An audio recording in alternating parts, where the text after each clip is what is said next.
The largest metropolis in the Western Hemisphere, it can be hard for visitors to know where to start in Mexico City. So what better way to see the sights than on a tour bus? Activists working for NGOs fighting corruption have had the same idea. They've named it the Corrupt Tour. Society is sadly involved in the corruption, sometimes directly, sometimes indirectly. The first step is to realize that we are participants in the problem and see that small acts of bribery may make things easier in the short term but causes greater damage later. The Corrupt Tour is free and takes tourists and locals alike around a route which highlights some of the most glaring examples of corruption from the public and private sectors. It saves some of its harshest criticism for Mexico's government.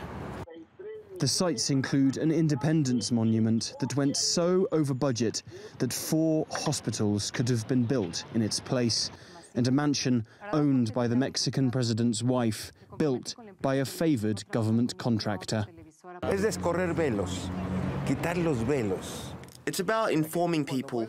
People walk past these places every day and may never consider the rot that has set into them. So we hope to give them all the information for them to reconsider, and perhaps they will spread the word and help to fight the problem.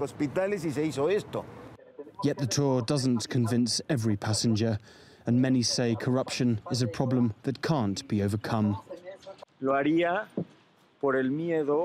It's a good thing to get awareness out there, but it won't stop me from bribing police officers in the future.